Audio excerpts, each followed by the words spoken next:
Hi there, it's Rachel Martin, and you're listening to Parenting Teens Podcasts.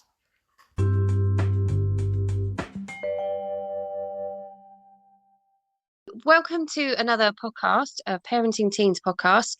Today, I'm super lucky to have Andrea Brand on the line with us, who's an author and a life coach of ARB coaching. And the reason she's on here today is because of an amazing book, which has the best title ever of Stop Sweating and Start Talking. And the whole book is about talking to your teenagers about sex.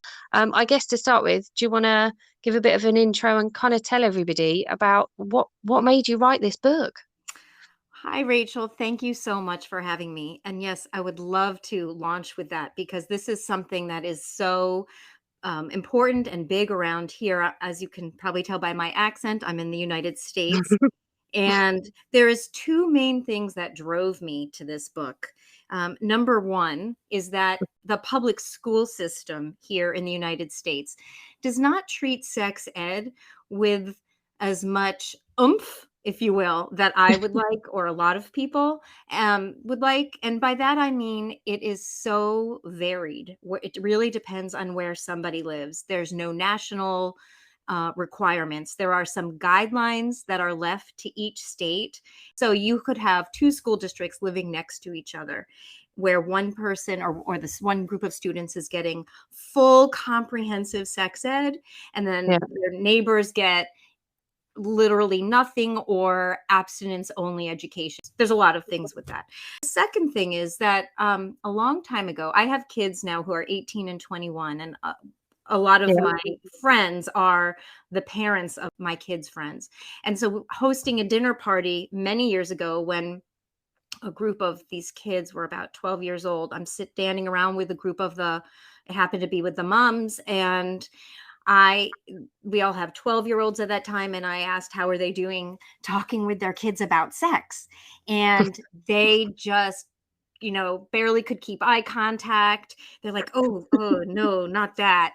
And these are women who are educated, in the know, have liberal points of view. So it was a shock to me that they weren't doing it, but they're friends and I don't want to be judgmental. I just want to be helpful. And I just sort of blurted out, well, if you want, I can talk to them, those kids. And they said, would you really?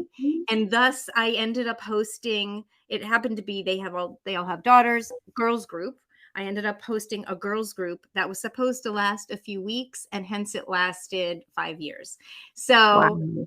that really, between that and the need that was there, and then the greater need of our public school system, it really got me into, wow, there's this huge need out there. I want to help parents. And then there was the book. Wow.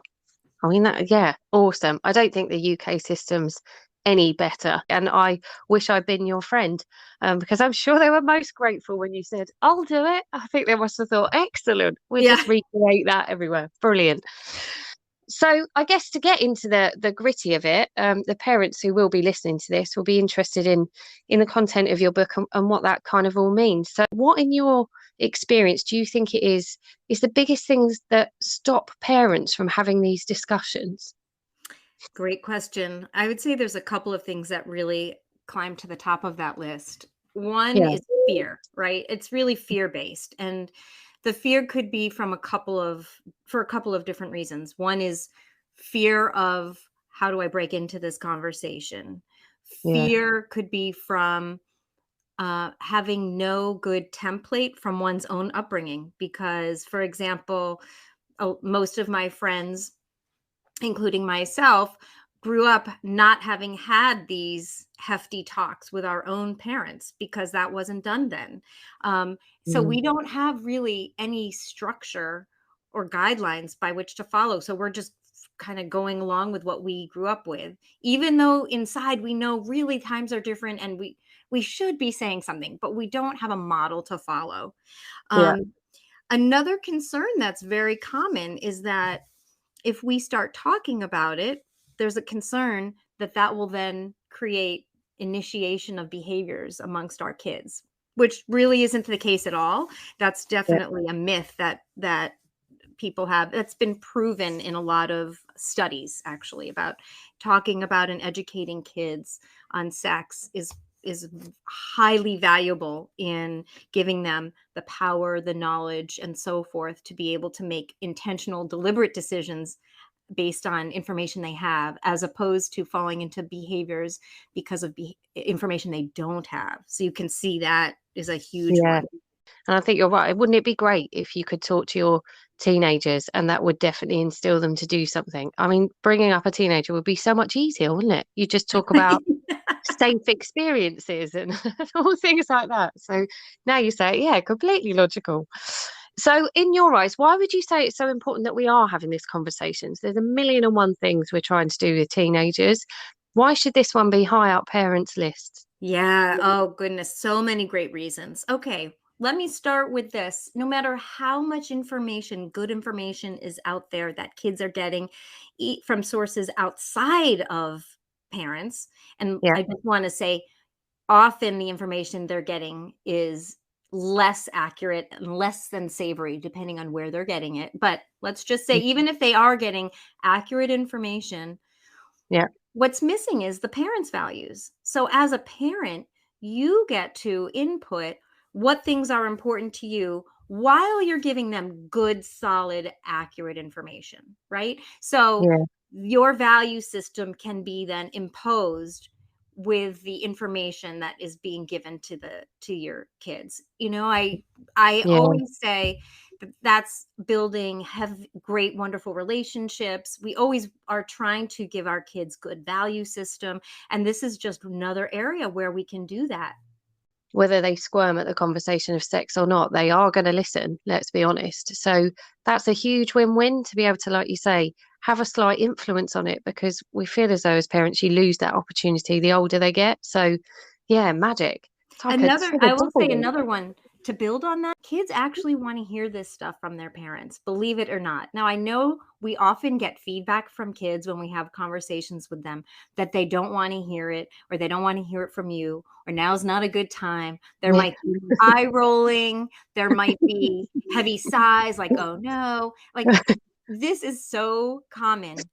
Yet time and time again, we are the trusted adults in our kids' lives, and we are always reinforcing that by sharing with them, why they can come to us. By us being proactive gives, actually, I think, is another trust building thing. Not waiting for them to come to us, because many of our kids won't. Many of No, our kids have their own concerns, embarrassment, shame. By us taking that lead step is a great entree into a building further trust and showing open communication and saying, yeah, it's just, without saying it, it's proving to our kids, look, I'm here for you, yeah. and I'm going to have this conversation, one of many, because it's Mm. not only one conversation, but have this conversation because I love you and I care about you and I want you to be empowered. Yeah, which is every parent's want, isn't it? That's at the end of the day, that's everything we want for our kids. Can you expect a teenager to come up and talk to you about sex if you've never had the conversation with them? That's already made it an uncomfortable situation. And if we can't do it as adults, it seems inherently unfair to wait for our teenagers to pluck up the courage and talk to us about it because we've not made it a free conversation already. So, yeah. And Ooh, what an opportunity for us to move past maybe some negative feelings we have from our own upbringing and turning it around and turning it into a positive situation for our kids. yeah, We can make these conversations, believe it or not, as easy as talking about, I don't know, your favorite football team or some things that happened in your day today. Unfortunately, or fortunately for my kids, depending on how you look at it, this was common dinner table discussion. And, excellent. they, at the time, one or both of them would be like, oh no, not again. But I'll tell you now, at 18 and 21, I see how open and comfortable they are talking about this. Yeah. And I feel like, yay, this was a success. And I know if I could do it, anybody can do it. So to me, it just smacks when you say this. What's the alternative? The Exactly. alternative is they hide it and I don't know, and the trouble comes and it's too late. And as if we don't carry enough parent guilt for anything and everything, to think if I just had a conversation, I could have helped mitigate this. So I'm sure the question everybody else is thinking the same as me is, really? How? How do you do this? How does this conversation come? Oh, I'd love to help with that. Sure. So, yes, in the book, I do elaborate on a lot of ways how you can do this. And I can give right now, I can offer a few of the tips that are in the book just to help resonate with folks. Well, the first one, the biggie that I would like to say is there is no the talk, as in one giant talk that takes hours where you feel you have to divulge every possible thing you can think of and have the super long, uncomfortable sitting situation. That's old school. Everybody cross that out of their mind. And I think that's great that we're getting rid of that, because what I'm suggesting, which is not unique to me, almost everybody in my field is also saying the same thing. You want to have as many opportunities to create brief talks. So my first tip is keep it brief. And Okay. brief means 1 or 2 minutes of talking about, something that is either come up for you or you come up for your child, and is a great opportunity to give a good tidbit of information that's relevant at the moment. Mm, It also fits with the attention span that many kids have right now. yeah. Um, if we go on too long, they start to tune us out, and we all know how that lands. So I would say keeping it brief and weaving it in wherever you can, as frequently, makes it so much easier, becomes so ordinary, which is what we want. We want this to be ordinary and not something that we have to build up the courage to do, and practice our breathing. Although if you do have to do that, that's fine too. We do need to sometimes ground ourselves for conversations with our kids. I've definitely done that. Mm. So keeping it brief is great. Cool. I like that one. I know it just Excellent. takes a lot You of got to pressure off, doesn't it? exactly that. Yep, perfect. We're loving that one. Yes. Another one that I really love is, if we're in a conversation with our kids, there will be times when the conversation goes in a direction where you don't feel you actually have the answer. And you know what? That's totally okay and totally normal. The Yeah, point that I want to get to is this: when we don't know an answer, it's fantastic to say, you know what? I'm not sure about that, but I want to get back to you on that, and I'm going to find out. So if I don't get back to you within a day, you come find me. And then parents, we do need to circle back, and we do want to give them that information. And it's both a learning experience for us as a parent, because we're updating our own education and things have changed a bit. yeah, Um, and it also, by circling back, it's another way of follow through and building the trust with your child. And it's great. Another option is, if we don't know the answer, is we could look it up with our child together at the same time, and maybe go to a good resource that we know of, or go online together and see what we can find. But I really feel, as parents, we sometimes are under the impression we have to know everything, and we then make up things on the spot just to answer, which is not necessarily going to serve anybody here. So I say, admit what we don't know, and you're human, and even more accessible at that point. yeah. It's another opportunity to connect. So, yeah, I love that. Brilliant. And the final magical third idea. What else could people do? I have so many good ones, it's hard to choose from. Okay, Mm. here's here's one that I will say I've learned is key based on my own personal experience. Hmm. Timing is key. And what do I mean by that? I really mean it in the moment. If you, a parent, are feeling super rushed or distracted, or your kid is maybe hangry, hasn't eaten and is in that cranky state, you have to read the situation, measure yourself, measure your child, and Yeah, realize that even though you think this is a golden opportunity because um, you heard something together on the radio in the car, and it prompts a great brief conversation, but you realize you're running late and all these things are not in your favor. yeah, You maybe just make a note of it, of what was the prompt that got you thinking, park it, Yeah. until everybody's in a bit of a better mental space to have a good conversation. Because I know I'm halfway in it and realize, oh, shoot, now my kid's getting out of the car because we've arrived. Oh, to be continued later. And Mhm. not ideal, right? It's not a big deal. And it doesn't even require forethought. When you're feeling an organic opportunity come up, just do a quick physical measure for yourself of your kid, Yeah. and then you can go into it, launch into it if you feel like, yep, everything's working in our favor right now, and you can have your brief couple of minute conversation and roll with it.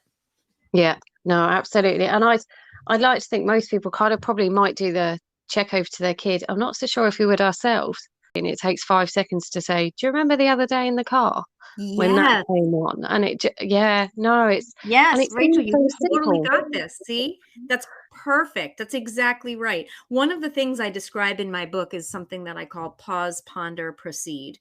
And really, that's what this is, a mini version of that. I go into greater detail with examples in the book, but this is Yeah, like a very quick pause, reflect on what's going on, and then decide, is this the moment? And then go. And it doesn't have to be something that you overthink, right? Sometimes we yeah, overthink and our mind gets in the way. So really, it's a really quick snap decision, and then you can either decide to proceed or decide not to proceed and park it, like you said, for another time. yeah. No, fantastic. And like you say, it's just things that just feel doable, and that's what makes the difference is the belief that it isn't, and it's difficult, and it's going to be clunky and clumsy and horrible. And actually, when you look at it differently, it just feels like it can just be a conversation, and you've got to give it a go. Like you don't know, and once the conversation starts, it always becomes less of an issue in the first place. So You've got this. Honestly, you've got this. And every other parent out there who questions whether or not they can absolutely can do this. That's the whole point for me of this book, is to make it easy to digest and show it's completely accessible for wherever you are. And I know that you have got this. So yeah, well, I've got this because I got your book from Amazon. It's fine. I'm quite happy to admit it. I'm open and honest enough to know when actually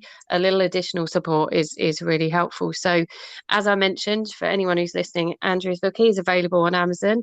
When I advertise this, I'll put links everywhere as well, so that if somebody does want to go ahead and buy your book and do this, what feels a damn sight easier than it ever used to, the opportunities there. But yeah, thank you so much for such cracking advice and just taking the time to share some of it, of what's obviously personal experience and your own qualified experience. This is something I'd never thought about, but now getting into it at this level of detail, it really does show a different side to something that I would have avoided. So I very much appreciate your time personally.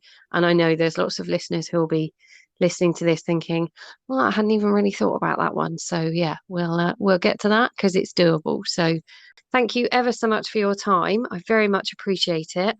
And yeah, I'll put all the links everywhere so everyone can buy the books from you and get on with this instead of yes. thinking about it. That's it. It is exactly that. We need to stop sweating. Just do it. Start talking. Magic title thing. It just works, doesn't it? It Brilliant. does. Yes. Yay. Thank you, Rachel. Well, that's it for this episode. I hope you enjoyed it and found it informative. If you'd like to hear our future episodes, please don't forget to hit subscribe on whatever platform you're listening on. As always, if you have any questions, feedback, or future ideas, do get in touch with me either through my website or any of my social media channels. I'll be posting on my social media links so that you can buy Andrea's book. It's also widely available through Amazon, so if you'd like to get your hands on a copy of that, don't hesitate to go and have a look now or find the link on my page. Thanks ever so much for listening. Bye.